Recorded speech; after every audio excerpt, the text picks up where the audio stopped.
ब्रह्मसूत्र प्रस्तुतकर्ता स्वयं प्रकाश शर्मा। पहला अध्याय दूसरा भाग।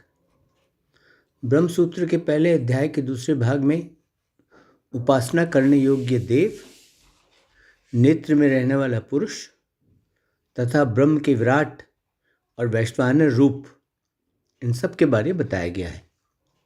ब्रह्मसूत्र, यह जो सारा चराचर जगत है, यह तो निश्चित ही ब्रह्म है, क्योंकि यह ब्रह्म से ही पैदा हुआ है। पैदा होकर बना रहने के लिए यह ब्रह्म में ही चेष्टा करता है तथा अंत में यह उसी ब्रह्म में ही विलीन हो जाता है। इसलिए उपासना करने वाले को चाहिए कि वह राग द्वेष से रहित होकर तथा शांत चित्त होकर इस प्रकार ब्रह्म की उपासना किया करे। और क्योंकि मनुष्य संकल्प वाला होता है, इसलिए इस लोक में वह जिस प्रकार के संकल्प से युक्त होता है, यानी वह जिस प्रकार के विचार से युक्त होता है, परलोक में जाकर वह उसी विचार के अनुसार बन जाता है। इसलिए व्यक्ति को चाहिए कि इस प्रकार उपासना करने का वह दृढ़ निश्चय कर ले। यह बात छांदोग्य उपनिषद में कही गई है, जिसमें बताया है कि उपासना करने योग्य जो देव है, वह देव तो ब्रह्म ही है। फिर आगे जाकर उपनिषद में उस उपासना करने योग्य देव के गुण इस प्रकार बताए हैं कि वह देव मनोमय है, वह प्राण रूप शरीर वाला है, वह प्रकाश के स्वरूप वाला है, वह सत्य संकल्प यानी सत्य विचार वाला है, वह आकाश की तरह व्यापक है, वह पूरे जगत का कर्ता है, उसके लिए कोई कर्म करना बाकी बचा नहीं है, वह सभी रसों और सभी गंधों वाला है, उसने सृष्टि को सब ओर से व्याप्त किया हुआ है, वह वाणी से रहित है तथा उसमें किसी भी प्रकार का संशय या संदेह नहीं है। ये जो गुण बताए हैं, ये गुण तो केवल ब्रह्म में ही हो सकते हैं। इसलिए ब्रह्म ही वो देव है जिसकी उपासना करनी चाहिए। ये गुण जो श्रुति में बताए हैं, ये गुण जीव आत्मा में नहीं है। इसलिए जीव आत्मा उपासना करने योग्य देव नहीं है, और इसलिए जीव आत्मा की उपासना नहीं करनी चाहिए। जिसे प्राप्त किया जाना है, उसे उपास्य देव बताया गया है, और जिसने उस प्राप्त किए जाने वाले उपास्य देव को प्राप्त करना है, उसे जीवात्मा बताया गया है।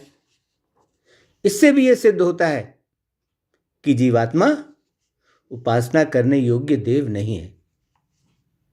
छांदोग्य उपनिषद में तो साफ साफ तौर से कहा गया है, यह मेरे हृदय के अंदर जो रहने वाला है, यह सर्वव्यापी आत्मा है, यह ब्रह्म है। इससे भी स्पष्ट है कि आत्मा और ब्रह्म ये शब्द उपास्य देव के लिए प्रयोग किए गए हैं, और जो मेरा शब्द है वह जीवात्मा के लिए प्रयोग किया गया है। इस प्रकार दोनों के लिए अलग अलग शब्दों का प्रयोग करने से यह बात स्पष्ट हो जाती है कि जीवात्मा उपास्य देव से भिन्न है, अलग है, और इसलिए जीवात्मा को उपास्य देव नहीं माना जा सकता। भगवद गीता के 12वें अध्याय और 8वें अध्याय में भी यह बात स्पष्ट हो जाती है, जहां भगवान कृष्ण अर्जुन से कहते हैं, मुझ में ही मन को लगा और मुझ में ही बुद्धि को लगा, इसके बाद तू मुझ में ही निवास करेगा, अर्थात तू मुझे ही प्राप्त करेगा। इसमें जरा भी संदेह नहीं है। और जो पुरुष अंतकाल में मुझको ही याद करता हुआ शरीर छोड़कर संसार से जाता है, वह मेरे स्वरूप को प्राप्त होता है। इसमें जरा भी संदेह नहीं। यहां भगवान कृष्ण अपने आप को उपास्य देव बताते हैं और अर्जुन यहां उपासक है। दोनों में भेद स्पष्ट है। छांदोग्य उपनिषद में ब्रह्म को हृदय में निवास करने वाला तथा सरसों आदि की तरह अत्यंत छोटा बताया गया है। इसलिए कुछ लोगों का कहना है कि किसी विशेष स्थान में स्थित रहने के कारण तथा इतना छोटा होने के कारण वह ब्रह्म नहीं हो सकता। तो उनका ऐसा कहना इसलिए ठीक नहीं है क्योंकि ईश उपनिषद तथा भगवद गीता में बताया गया है कि ईश्वर तो सब जगह व्याप्त है, वह तो सूक्ष्म से भी सूक्ष्म है, वह तो महान से भी महान है, तथा ईश्वर तो सबके और सब कुछ के भीतर भी है, और ईश्वर तो सब कुछ और सब कुछ के बाहर भी है। इसलिए जो हृदय में निवास करने वाला है वह तो ब्रह्म ही है। और यदि यह कहा जाए कि हृदय में स्थित होने के कारण और इसलिए चेतन होने के कारण उस ब्रह्म को सुख और दुख भी प्राप्त होते होंगे, तो ऐसा कहना इसलिए ठीक नहीं है क्योंकि जीवात्मा की अपेक्षा ब्रह्म में यह विशेषता होती है कि जहां जीवात्मा में अज्ञान के कारण कर्तापन और भोक्तापन का अभिमान होता है, जिसकी वजह से वह आसक्त हो जाता है, जिसकी वजह से उसे लगाव हो जाता है, वहीं परमात्मा सर्वज्ञ होने के कारण यानी सब कुछ जानने के कारण कर्तापन और भोक्तापन के अभिमान से सदा मुक्त रहता है। वह सबके हृदय में निवास करते हुए भी उन सब के गुण व दोषों से सदा अलग ही रहता है और वह सदा अनासक्त ही रहता है। वह तो केवल और केवल साक्षी ही है। इसलिए जीवों में कर्मफल के रूप में जो सुख और दुख होते हैं, उनसे परम ब्रह्म परमात्मा का संबंध होना संभव ही नहीं है।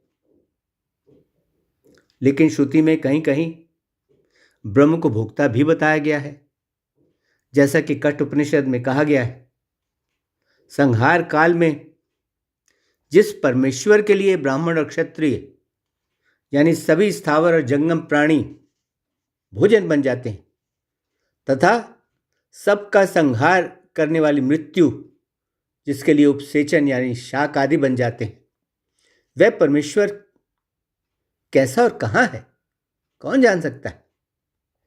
लेकिन यहां जिस भोक्ता का वर्णन है, वह भोक्ता तो कर्म फल के रूप में जो सुख और दुख आदि होते हैं, वह उसको भोगने वाला नहीं है, बल्कि संहार काल में वह तो सबको अपने में विलीन कर लेता है और यही उसका भोक्तापन है। इसलिए यहां पर ब्रह्म परमात्मा को भोक्ता कहा गया है और यही बात आगे के प्रकरणों में भी कही गई है। इसलिए जैसा भोक्ता समझा जाता है वैसा भोक्ता पर ब्रह्म परमात्मा नहीं। कठ उपनिषद में आगे कहा गया है, शुभ कर्मों के फल स्वरूप मनुष्य शरीर के भीतर पर ब्रह्म के उत्तम निवास स्थान हृदय आकाश में बुद्धि रूप गुफा में छिपे हुए तथा सत्य का पान करने वाले दो होते हैं। वे दोनों धूप और छाया की तरह विरुद्ध स्वभाव वाले होते हैं। ऐसा तो ब्रह्म के जानने वाले बताया करते हैं और यही बात वे लोग भी बताया करते हैं जिन्होंने 3 बार नचिकेत अग्नि को चुना है और जो पंच अग्नि संपन्न मनुष्य है। ये दोनों तो जीवात्मा और परमात्मा है। जैसा कि छांदोग्य उपनिषद में बताया गया है, उस परमात्मा ने संकल्प किया कि मैं इस जीव आत्मा के सहित इन तेज आदि तीनों देवताओं के कार्य रूप शरीर में प्रवेश होकर नाम और रूप को प्रकट करूं। इससे भी स्पष्ट हो जाता है कि धूप और छाया जैसे जो दो भोक्ता हैं, वे दोनों भोक्ता तो परमात्मा और जीवात्मा ही हैं। तथा आगे के जो श्लोक हैं उनमें इन दोनों के लिए अलग अलग शब्दों का प्रयोग किया गया है। इसलिए भी पहले बताए दोनों भोक्ताओं को परमात्मा और जीवात्मा मानना ठीक है। अब नेत्र में रहने वाले जो 2 पुरुष हैं उन पर आते हैं। जो नेत्र के भीतर दिखाई देने वाला है वह तो ब्रह्म ही है। जैसा कि छांदोग्य उपनिषद के श्लोक में बताया है, जो नेत्र में वह पुरुष दिखाई देता है, यही आत्मा है, यही अमृत है, यही अभय और ब्रह्म है। श्रुति में अनेक स्थानों पर ब्रह्म के लिए स्थान आदि का निर्देश दिया गया है। इसलिए भी नेत्र के भीतर रहने वाला पुरुष ब्रह्म ही है। जैसा कि बृहदारण्यक उपनिषद में ब्रह्म को पृथ्वी आदि अनेक स्थानों में स्थित बताया है, ऐसा वर्णन अन्य श्रुतियों में भी आता है। तथा नेत्र में रहने वाले पुरुष को आनंद युक्त बताया है। इसलिए भी यह सिद्ध होता है कि वह ब्रह्म ही है। श्रुति में कहा है, नेत्र में दिखने वाला यह पुरुष ही अमृत, अभय और ब्रह्म है। इस वाक्य में निर्भयता और अमरता ये दोनों ही सुख के सूचक है। तथा छांदोग्य उपनिषद में पहले ही बताया था कि जो क है वही ख है, और जो ख है वही क है, तथा वही प्राण है। इस प्रकार ब्रह्म को क यानी सुख स्वरूप और ख यानी आकाश की तरह सर्वव्यापी एवं सूक्ष्म बताया है। तथा उसने प्राण रूप से सबको सत्ता स्फूर्ति दी है। इस प्रकार से ब्रह्म का परिचय दिया गया है। इसलिए यहां भाव यह है कि ब्रह्म आकाश की तरह अत्यंत सूक्ष्म है और सर्वव्यापी है और आनंद रूप है। इस प्रकार उसे आनंद युक्त जानने के कारण नेत्र में रहने वाला जो पुरुष है, वह पुरुष तो ब्रह्म ही है। इसके अलावा उपनिषद यानी रहस्य ज्ञान को जानने वाले, ब्रह्म को जानने वाले की जो गति बताई है, वही गति उस व्यक्ति की भी बताई है जो नेत्र में रहने वाले पुरुष को जानता है। इससे भी पता चलता है कि नेत्र में रहने वाला जो पुरुष है वह तो ब्रह्म ही है। अन्य किसी और को नेत्र में निरंतर स्थित नहीं बताया है। तथा श्रुति में बताए हुए अमरता आदि जो गुण हैं, वे गुण किसी दूसरे में संभव नहीं होने के कारण ब्रह्म के अलावा नेत्र में रहने वाले किसी और कोई और हो ही नहीं सकता, और इसलिए नेत्र में रहने वाला पुरुष तो ब्रह्म ही है। बृहदारण्यक उपनिषद की श्रुति में कहा गया है, यह तुम्हारा अंतर्यामी अमृत रूप आत्मा देखने में ना आने वाला है, किंतु यह स्वयं सबको देखने वाला है। यह सुनने में ना आने वाला है, किंतु यह स्वयं सब कुछ सुनने वाला है। यह मनन करने में ना आने वाला है, किंतु यह स्वयं सबका मनन करने वाला है। यह विशेष रूप से किसी के जानने में नहीं आने वाला है, किंतु यह स्वयं तो विशेष रूप से सबको अच्छी तरह से जानता है। ऐसा यह तुम्हारा आत्मा अंतर्यामी अमृत है। इससे भिन्न, इससे अलग जो कुछ भी है, वह सब कुछ तो विनाशशील है। इस प्रकार अधिदैविक तथा आध्यात्मिक आदि सभी वस्तुओं में जिससे अंतर्यामी बताया गया है, वह तो ब्रह्म ही है, क्योंकि यहां उसी के धर्मों का वर्णन किया गया है।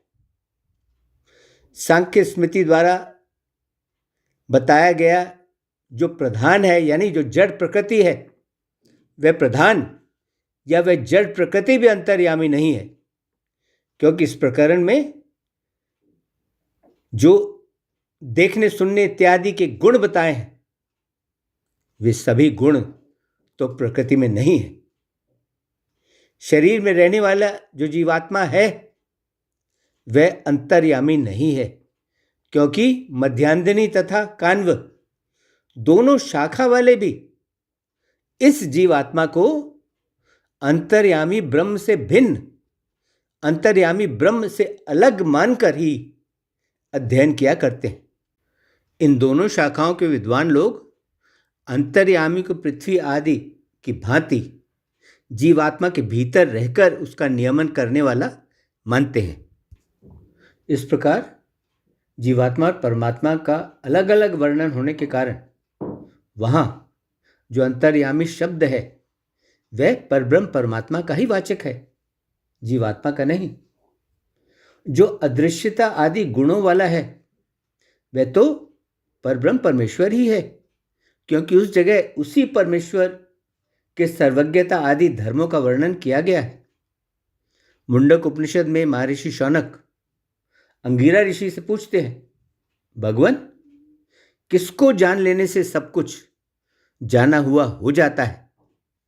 उत्तर में अंगिरा ऋषि ने बताया, जानने योग्य दो विद्याएं हैं, एक अपरा और दूसरी परा। इनमें से जो अपरा विद्या है यह तो इन सब का ज्ञान प्राप्त करना है। ऋग्वेद, यजुर्वेद, सामवेद, अथर्ववेद, शिक्षा, कल्प, व्याकरण, निरुक्त, छंद तथा ज्योतिष। और जो परा विद्या है वह वो विद्या है जिस विद्या से अक्षर ब्रह्म को जाना जाता है।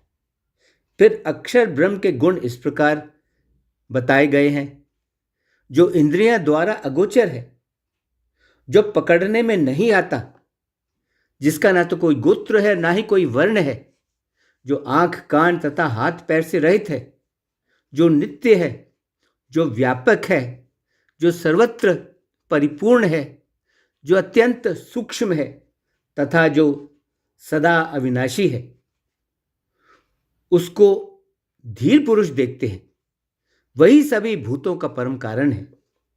फिर ऐसा बताया गया है, जो सर्वज्ञ है, जो सब कुछ जानने वाला है, ज्ञान ही जिसका तप है, उसी से यह विराट रूप जगत तथा नाम, रूप और अन्न उत्पन्न होते हैं। इसलिए इन सभी गुणों वाला जो है वह तो परब्रह्म परमात्मा ही है। जीवात्मा यह प्रकृति नहीं है, क्योंकि इन दोनों में ये गुण नहीं है। मुंडक उपनिषद में परब्रह्म परमेश्वर के विश्वव्यापी विराट रूप का वर्णन इस प्रकार किया गया है। अग्नि इस परमेश्वर का मस्तक है, चंद्रमा और सूर्य इसके दो नेत्र हैं, सब दिशाएं दोनों कान हैं, और प्रकट हुए वेद उसकी वाणी है। वायु इसका प्राण है और सारा विश्व इसका हृदय है। इसको पैरों से पृथ्वी उत्पन्न हुई है। यह सभी प्राणियों का अंतरात्मा है। इससे भी वह परमेश्वर ही सभी भूतों का कारण सिद्ध होता है। बताई गई श्रुति में वैश्वानर नाम से जो वर्णन है वह वर्णन तो परब्रह्म परमात्मा का ही वर्णन है, क्योंकि उस वर्णन में वैश्वानर और आत्मा इन साधारण शब्दों की जगह परब्रह्म के लिए विशेष शब्दों का प्रयोग किया गया है। जैसे कि कहा गया है,